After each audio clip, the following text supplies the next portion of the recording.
continuación se dirige a ustedes el señor presidente de la República, Gustavo Petro Urrego. Buenas noches a ustedes, ciudadanas y ciudadanos. Hoy he querido, dada la abundancia de informaciones en la prensa sin réplica de mi parte, y anunciarles además una serie de datos nuevos, de situaciones, he querido conversar con ustedes en la noche de hoy. Empezamos por este cuadro, que es la noticia positiva, muy positiva, que tiene que ver con los datos del DANE dados hoy sobre empleo. Como ustedes pueden ver, de octubre del 2024, solo comparamos con el año pasado, a octubre del 2025, pasamos una tasa de desempleo tal como se establece en las estadísticas colombianas del 9,1% al 8,2%, casi un punto completo, en un año. Segregado en lo que se llama tasa de ocupación, o sea, del 100% de la población en edad de trabajar, ¿cuánta se ocupa?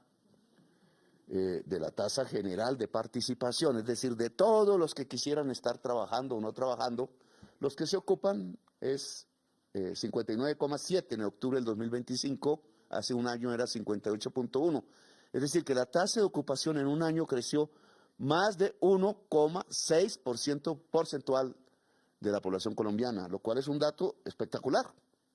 La tasa general de participación, este dato casi no lo dan en la prensa, pero es clave que se entienda por la ciudadanía, es todas las personas que quisieran trabajar, hombres y mujeres de diferentes edades. Cuando más gente quiere trabajar es porque se está estimulando el trabajo. El deseo de tener trabajo crece. Y entonces pasó en un solo año, de octubre del 2024, de 63,9, casi 64, a 65, un punto porcentual. Este punto porcentual en un año es de muy alto crecimiento. Ahora tenemos 65% de la población que desea trabajar, se llama tasa global de participación, logra ocuparse el 59,7, es decir, apenas nos faltarían 6 punticos del total de la población para que todas las personas que quieren ocuparse se ocupen, pero tenemos una tasa de desempleo que todavía es del 8,2, pero es la menor en más de una década, es la segunda menor, la menor es 8,1 en todo el siglo. Solo alcanzamos tasas bajas cuando el precio internacional de petróleo era de más de $100 por barril, temas que hoy no existen, y sin embargo, sin que exista eso, hemos logrado que la economía real de Colombia, la agricultura, la industria, la que produce riqueza real y sostenible, esté logrando alcanzar esas mismas tasas bajas de desempleo que existieron en el año 14 y 15 de este siglo, y yo creo que el mes entrante será la más baja de todo el siglo. Es un éxito indudable de nuestra política económica que se debe a que dejamos de ponerle prioridad al petróleo y al carbón y le dimos toda la prioridad, las locomotoras económicas, a la agricultura, a la industria y a los servicios. Voy a pasar el siguiente cuadro. Es la misma, pero ustedes pueden verlo a lo largo del tiempo, desde el 2017 al 25, altísimo el desempleo en la época del COVID. No era necesario que fuese así, pero así fue en Colombia en el 2019-2020, y mire cómo hemos bajado al punto que desde el 17 la tasa de desempleo más baja, y podríamos colocar desde el año 2000, y encontrarían que solo hay una muy similar, 8,1, en todo el siglo. Este es un éxito del gobierno del cambio. Aquí lo más importante de este éxito económico, que espero sea mejor el mes siguiente y en los meses que me quedan, es mostrar cómo este 8,2%, ni más ni menos en términos de personas, significa 1 millón de empleos creados desde hace un año a la fecha. En un año, 977,000 empleos. Claro que hay empleo informal, pero en el empleo formal, la vanguardia la tuvo la agricultura, la industria y las actividades que tienen que ver con el cuidado y los servicios públicos en Colombia. Bien, voy a pasar a un segundo tema con rapidez. Ya este es de lo que nos plantea la agenda mediática, que necesita una explicación muy especial de el presidente a ustedes. Voy a hablar de la infiltración del Estado que se viene pregonando, tema que yo mismo debatí cuando los paramilitares literalmente gobernaron a Colombia. Ustedes ya ven hasta qué punto incluso en las familias presidenciales entró este fenómeno que desató un genocidio en Colombia. Lo que voy a demostrarles aquí, a partir de las mismas informaciones que la prensa ha tratado de mostrar como escándalo contra mi gobierno, es lo que hemos desarrollado nosotros en nuestras investigaciones. Bien, ¿qué es lo que se ha dicho en la prensa? Básicamente voy a coger dos temas, Caracol, periodista Calderón, y el tema El Tiempo.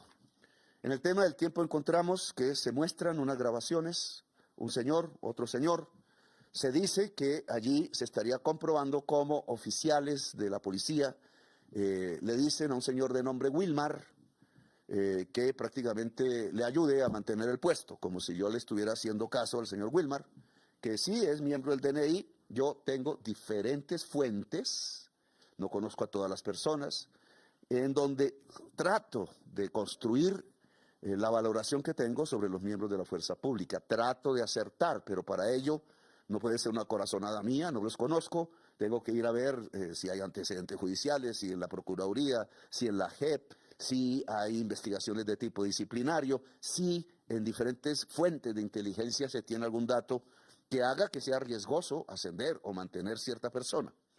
Wilmar apenas pertenece a una de esas agencias que hace valoraciones sobre el particular. No necesariamente hago caso, no, pero me pareció interesante en el artículo del Tiempo, pues descubrir la mentira. Porque en la conversación entre ese señor, que es el señor Kitian, que perteneció a inteligencia de la policía, que sigue actuando activamente, y otra persona que descubrimos quién es, que ha declarado, que podemos demostrar perfectamente, no es el señor Wilmar. Y entonces le pedí al Tiempo que rectificara, le han pedido a otras personas y no lo ha hecho. La otra persona nada tiene que ver con nosotros, es una conversación entre particulares. Lo interesante es ver por qué grabó uno de los integrantes esa conversación, por qué lo pasó a otro órgano de inteligencia y se lo pasaron a la prensa. ¿Por qué tenían la intención de perjudicarnos como gobierno? Cuando esa conversación nada tiene que ver con el gobierno de Gustavo Petro. Es un tema mucho más denso que dará que hablar, pero quiero señalar que el Tiempo dijo mentiras.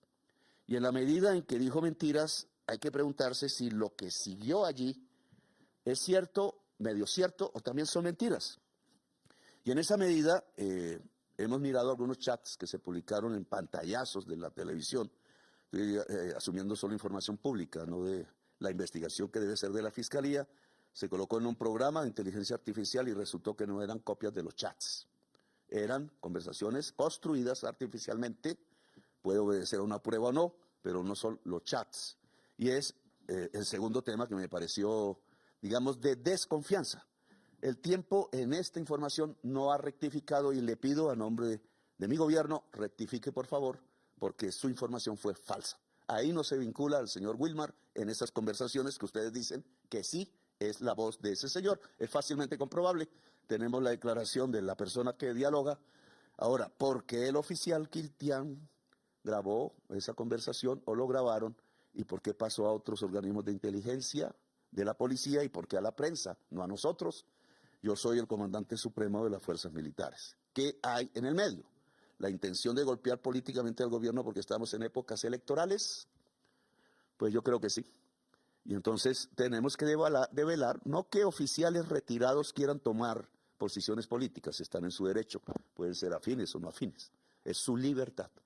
Lo que debemos investigar es si en aras de tratar de construir una nueva presidencia que permita el reingreso de oficiales de diferente graduación en la policía y en el ejército y la fuerza pública, se está haciendo política con armas de tipo judicial que no son correctas ni pueden establecer una investigación real de lo que pasa en Colombia en torno a la seguridad.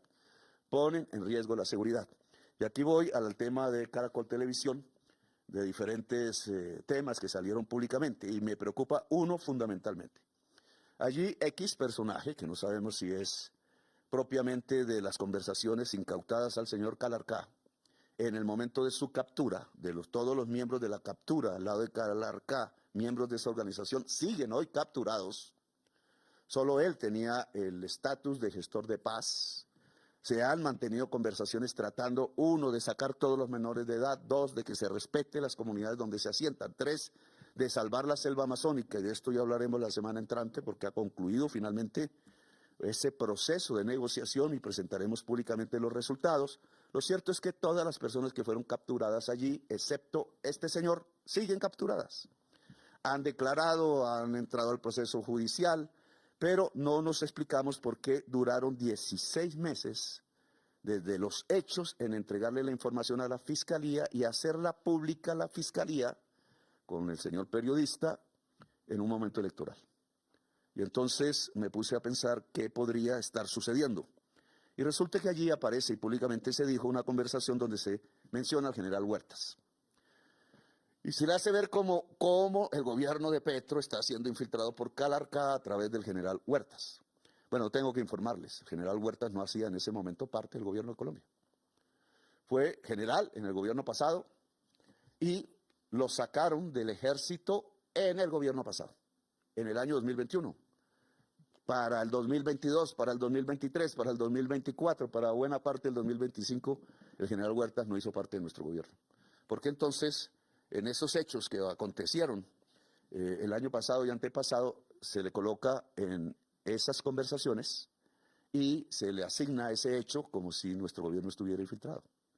Y lo voy a decir en público, me gustaría saber de parte de la Procuraduría, que lo ha suspendido, cuando no era agente del Estado en ese momento, y al señor Wilma, al cual le falsifican la voz, lo suspende, ¿existe la palabra Huertas en el espejo, en las conversaciones grabadas o en los escritos por chat del celular del señor Calarcá incautado? Porque si no existe la palabra Huertas, estamos ante otro problema. Y se explica por qué se demoraron 16 meses. Y es que podríamos tener el indicio de una fuerte infiltración a alto nivel en las operaciones que ha desarrollado el gobierno y en el Ejército Nacional, que aún está por descubrir.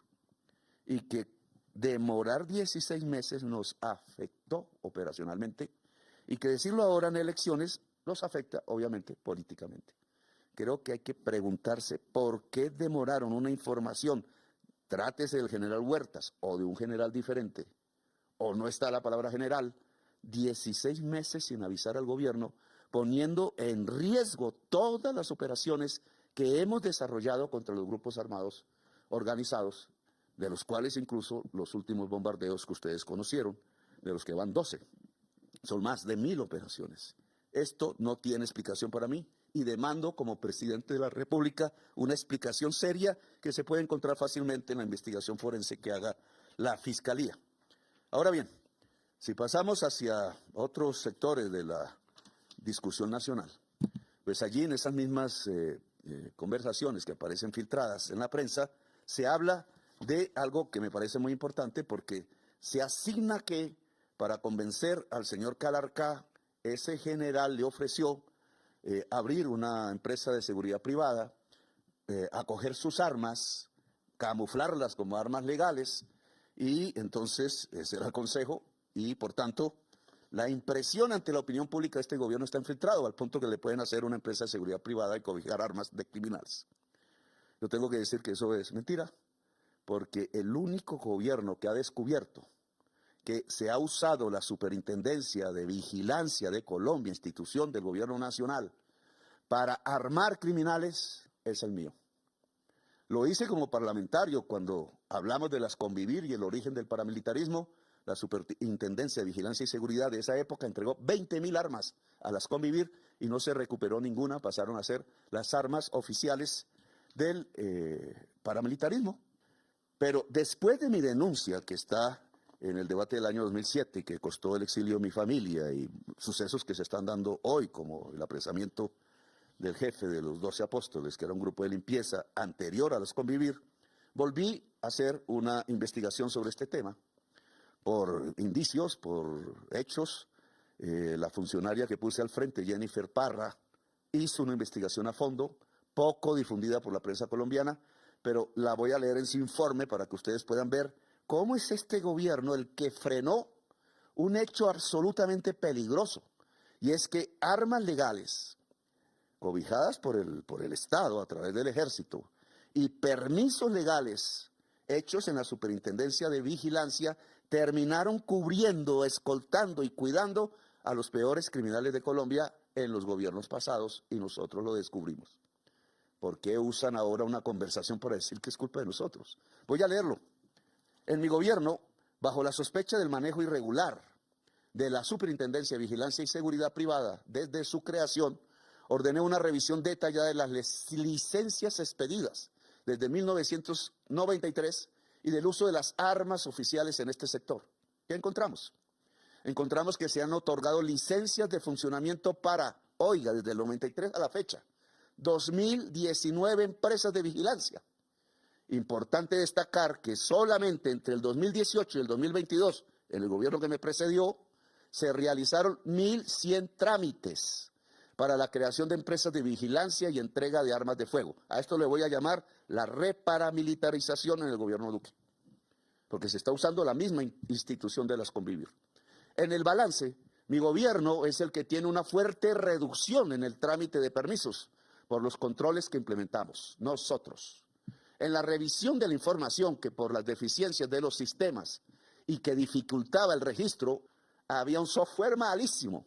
Es decir, premeditadamente no se utilizó software modernos precisamente para que no se pudiera encontrar la información precisa de armas y empresas, si estaban activas o inactivas y qué estaban haciendo en las oficinas de la Superintendencia de Vigilancia y Seguridad. Se encontraron 1.351, acuérdese que hablamos desde el 93 hay 2.000 y pico, de esas 1.351 empresas de vigilancia y seguridad son servicios activos.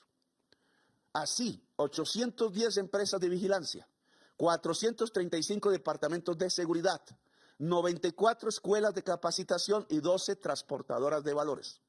Le ordené a la superintendente investigar a estas empresas que manejan hombres, armas y carros blindados. Se encontró lo que siempre había denunciado: la institucionalidad y los permisos al servicio del crimen organizado, de las bandas criminales actuales. Además de lo que he sostenido de la aparente unión entre el paramilitarismo y los juegos de azar, ojo, con la vinculación de políticos, que espero se siga investigando en la Fiscalía General de la Nación, a la cual entregamos toda esta documentación. Por nuestra política de control encontramos que hay 197 empresas inactivas de las 1.300, que aparecen como si no estuvieran actuando. Y ellas tienen, solo ellas, reportan 62.664 armas, respecto de las cuales no existe certeza sobre su utilización ni sobre su ubicación actual. No las devolvieron. Situación que no le interesó a gobiernos anteriores esclarecer. 60.000 armas, ciudadanos y ciudadanas. Al cruzar la información de la superintendencia y la DIJÍN, que es la misma que entrega los temas del señor Calarcá, se halló que algunos números de series de esas armas coinciden con incautados en operativos de la policía, especialmente en delitos como homicidio, extorsión y porte ilegal. Es decir, armas legales están en manos del crimen a través de empresas de seguridad privada que aparecen inactivas. Por la decisión nuestra de combatir el crimen organizado que está incrustado en el sector de vigilancia y seguridad, el año pasado se cancelaron 16 licencias de funcionamiento. El año pasado, porque fueron tramitadas irregularmente y las investigaciones están en manos de la Fiscalía, que espero terminen. Estos resultados corresponden a los primeros avances de una estrategia de depuración y control que sigue en desarrollo y que deberá arrojar nuevos hallazgos en las siguientes fases operativas y de verificación. En el trabajo, la Fiscalía General de la Nación, articulado con la Supervigilancia, fueron capturados, ojo, los representantes legales de 3 empresas de vigilancia: Sara Limitada, Securbel Limitada y Pretoria Limitada. Usaban las empresas como fachadas para entregar carnets a miembros de organizaciones criminales. Entre esos beneficiarios estuvo alias Terror, cabecilla del Clan del Golfo en el Magdalena Medio. También alias Pichi Belén, uno de los presuntos jefes de la organización criminal, La Oficina, por mencionar algunos casos. En el proceso penal a una de esas empresas se les aplicó la extinción de dominio y los bienes están hoy en manos de la SAE. Y la Superintendencia de Vigilancia se ha constituido como víctima en demostración de la defensa y el deber de actuar del Estado. También en acciones que nunca ningún gobierno había hecho. Ojo, la Supervigilancia realizó operativos a 5 empresas de vigilancia en Barranquilla, que es un centro de esta actividad, con operaciones en toda la región Caribe. Se encontró que los escoltas socios y representantes legales estaban vinculados en investigaciones de la justicia contra organizaciones criminales por delitos como homicidios, extorsión y hurtos. La violencia en Medellín viene de este tipo de organizaciones. Estas 5 empresas legales, inactivas, descubiertas por el gobierno Petro, reúnen 696 hombres en personal operativo, 21 vehículos automotores y 483 armas. En las investigaciones participaron la Policía Metropolitana de Barranquilla, la Dirección de Crimen Organizado de la Fiscalía General y la Procuraduría General de la Nación. También en estas acciones de control se han suspendido 4 licencias en Bogotá a empresas presuntamente vinculadas al lavado de activos. Estas acciones afectan intereses criminales, políticos y económicos y, por supuesto, a algunos sectores no les interesa que esto se conozca. Están detrás de la idea de hacer aparecer que este gobierno, que es el que está descubriendo las empresas legales de seguridad con vínculos oficiales con políticos y dentro del Estado, arrodilladas y al servicio de las organizaciones criminales y grupos armados organizados, es el que está promoviendo este tipo de infiltración dentro del Estado. O son los mismos que son beneficiarios de estas operaciones que no voy a llamar paramilitares, sino paraestatales, el crimen con poder político, las que quieren destruir este gobierno para retornar a lo que hacían en los gobiernos anteriores. Bien, esto se deduce hasta ahora de lo que Caracol puso en contra de nosotros, insinuando que estamos infiltrados por la FARC. La FARC dejó de existir con Santos. Lo que hay son grupos narcotraficantes armados. Y si alguna posición ha tenido Petro en las últimas 2 décadas es la lucha frontal y a riesgo de su propia vida y de su familia contra los narcotraficantes por tomarse el Estado y desarrollar desde allí un genocidio contra el pueblo colombiano. Ya tienen ustedes un hermano de un presidente preso por haber hecho eso. Bien, al punto que, y fíjense ustedes la paradoja, quisiera que ustedes vean este documento, está en inglés, se pueden encontrar en el internet. En inglés, este documento es, si ustedes ven la parte de arriba, fiscal, Oficina del Fiscal del Distrito Central de California, Estados Unidos de Norteamérica. Este es un documento del Estado oficial de la Fiscalía de los Estados Unidos y aunque es muy interesante leerlo todo, voy a ir a la segunda página solo para leer un párrafo, para contrastarlo con lo que está pasando en este momento en una atribución que el gobierno actual de los Estados Unidos me asigna para meterme en la lista. Es el tercer párrafo. Dice así: en diciembre de 2023, un cómplice, está hablando aquí de la FARC, 2023 ya no existe FARC, existen disidencias y se vuelven narcotraficantes. En diciembre de 2023, un cómplice viajó a la República Checa en nombre de Hidrobo.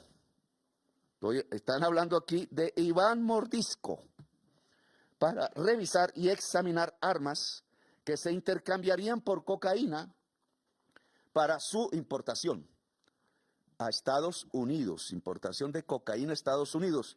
Tras reunirse con un supuesto proveedor de armas, el cómplice conversó sobre cómo las FARC-EP buscaban obtener lanzagranadas para disparar contra el Palacio Presidencial, helicópteros del Ejército Colombiano, la Corte Suprema de Justicia, comisarías locales y el lugar donde se encontraba el presidente Gustavo Petro, con el fin de obligar al gobierno colombiano a respetarlos.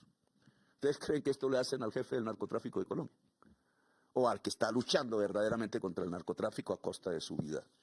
Y lo que intenta nuestra oposición con sus periodistas y prensa es precisamente tratar de demostrarles a ustedes lo contrario, lo mismo que piensa la extrema derecha de los Estados Unidos. Y miren cómo las mismas investigaciones de la Fiscalía de los Estados Unidos hace año y pico, lo que estaba demostrando, y a esto es un indictment, era que nos iban a matar, que iban a disparar contra este palacio y que a mí personalmente con lanzagranadas me iban a matar. Aquí están los nombres propios: Iván Jacobo Idobro Arredondo, 39 años, Mario alias Marlon Vázquez, es el que está en el cañón del Micay, y Juan Diego Palta Montero, de 26 años, alias Ñeque, a los cuales les imputan este tipo de crímenes que iban contra el Estado. Se puede leer el documento más para los que quieran investigar. Y finalmente, pues tenemos que hablar de otros temas que han sido de interés nacional y que debe tener aclaraciones. Tenemos el tema de lo que acaba de salir, es los sobretopes, no voy a mencionar mucho, solo les diré que el conjuez es el abogado actual pago del señor Fico Gutiérrez, miembro de la oposición colombiana. Nos está juzgando nuestros rivales políticos. Nosotros no admitimos eso. El juicio contra cualquier conducta política de un movimiento debe ser de acuerdo al principio universal del juez independiente, neutral, y no de nuestra propia oposición, que lo que quiere es hacer un golpe de Estado, porque, y lo descubrieron ellos mismos, ni hay un solo peso del narcotráfico en mi campaña, lo hubieran hoy perfectamente explicado y proyectado a la opinión pública nacional, ni uno, ni tampoco hay sobretopes, porque lo que han hecho con los sobretopes, y no se leyeron ninguna de nuestras defensas, es poner un acto que es después de la campaña electoral. La campaña electoral termina un día antes de que usted deposite el voto, se cierran las urnas a 1 hora, y cuando viene el festejo del triunfo, estamos lejos de la campaña electoral. ¿Por qué pusieron el valor de ese festejo que hizo la militancia por ganar, cuando ya se contaron los votos como parte de la campaña, para hacerla ver como sobretope? O los testigos electorales, oiga, si los testigos son un derecho de la ciudadanía para que no se roben los votos, nos iban a robar centenares de miles en las listas al Senado de la República en ese momento. Ese es un derecho ciudadano, es después de la campaña electoral, se acabó un día antes. ¿Por qué colocan esos costos como si fueran sobretopes de la campaña nuestra? ¿Por qué Caracol Televisión, de nuevo, que puso una factura a la cual le pagamos por publicidad, pero se cometió el error de que la pusieron en la primera vuelta por las fechas y en la segunda también? Y no se pagó obviamente 2 veces, pero sí las facturas hicieron sumar los topes en una y otra, un simple error contable, y lo colocan sin leer siquiera la defensa como sobretope. Y finalmente, ¿por qué? Que es la otra circunstancia de que hablan de sobretopes, una donación de sindicatos de trabajadores, maestros una, trabajadoras del petróleo Uso, otra, FECODE y Uso, la hacen ver como sobretopes cuando todos los partidos de la derecha colombiana a las que derroté tenían en el mismo momento donaciones, pero no de sindicatos, sino de los patrones, de los banqueros, de las corporaciones empresariales. ¿Por qué la de los sindicatos es sobretopes? Que son donaciones a partidos conforme a la ley colombiana. ¿Y por qué las donaciones de los banqueros y las corporaciones de empresarios y las Keralty, etcétera, no? Porque los unos son ricos y los otros son pobres. Porque los ricos apoyan a la extrema derecha y los pobres apoyan y los trabajadores al progresismo. Pues así nos colocaron las donaciones de sindicatos a partidos, no a la campaña, como sobretopes de la campaña. No aceptamos esto, no creemos que un conjuez de Fico, abogado de Fico, nos tenga que juzgar a nosotros, y ya esperaremos que la justicia aclare debidamente esta falta de garantías electorales. Los mismos que no dan personería jurídica a quien me eligió, son los mismos que entonces cogen a abogados de la oposición y a magistrados de la oposición de esa entidad a decir que sobreposamos los topes cuando todo está perfectamente ubicado. Finalmente, los aviones, que es este papel en inglés que ha sido profusamente distribuido por la prensa nacional, por periodistas, por líderes de la izquierda, está en inglés, obviamente es difícil para la ciudadanía, pero tiene 2 conceptos aquí. Esto tratan de decir que aquí se demuestra que los aviones F-16 norteamericanos eran más baratos que los aviones Gripen suecos, y nosotros firmamos con Gripen.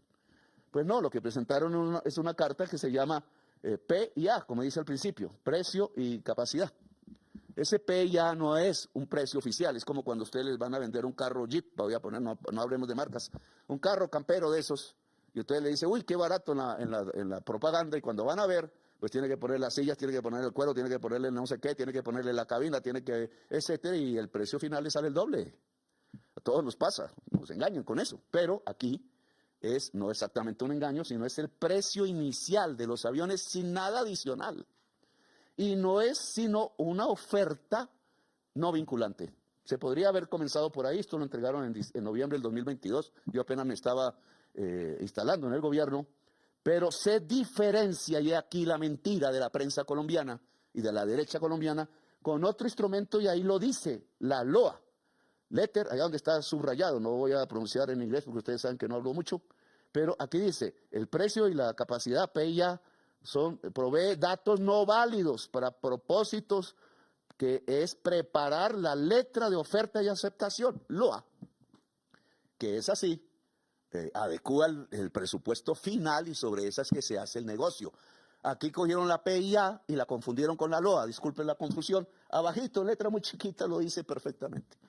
El tema es como un dirigente de izquierda no, un dirigente de extrema derecha que quiere gobernar al país, o un periodista que se supone debe ser serio con la información, coge esta carta y la hace aparecer como la prueba de que nos robamos un poco de plata comprando aviones modernos, nuevos y listos para el combate que se necesita en Colombia. No, señores.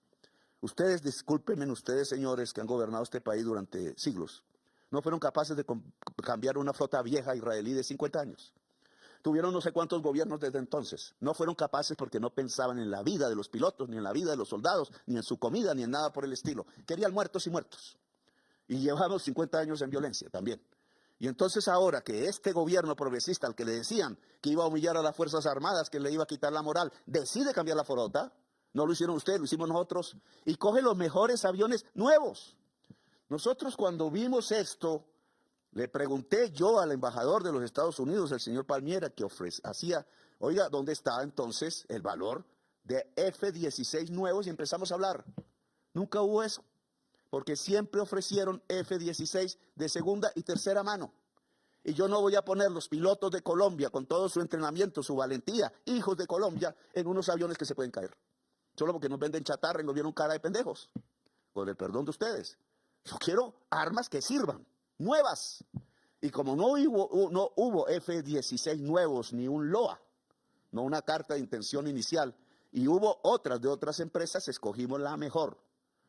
La Fuerza Aeroespacial Colombiana puede tener la certeza que los técnicos que decidieron que ese avión servía magníficamente a Colombia, el avión Gripen que se compró, pueden tener seguridad que, primero, ni un dólar robado, y segundo, la máxima eficiencia tecnológica para el combate. En Colombia, ojalá no haya más combates en Colombia, ojalá haya paz. Pero la paz no se logrará, sino primero con voluntad de hacer la paz. Y no lo voy a discutir, yo sí quiero hacer la paz. Me parece que nos ahorramos vida de menores, vida de soldados, vida de policías, vida de campesinos, vida de gente que está uniformada al otro lado. ¡Vida! Y entonces la paz es necesaria. Si el señor ese... ya olvidé el nombre, el del grupo de la FARC disidente, decide hacer la paz, hablamos. Pero hay que sembrar la selva de nuevo, pero no hay que meter niños otra vez en el combate, pero hay que apoyar el que la comunidad tome decisiones libres, pero hay que buscar zonas donde se vayan a dejar las armas. Y si eso es, bien. Si no, las mejores armas en manos de la fuerza pública para defender los derechos y las libertades de la ciudadanía. Eso es lo que hemos hecho, aquí no estamos robando, aquí tienen ustedes por fin, después de medio siglo, una flota decente, poderosa, de alta tecnología para la defensa de Colombia. Gracias, muy amables.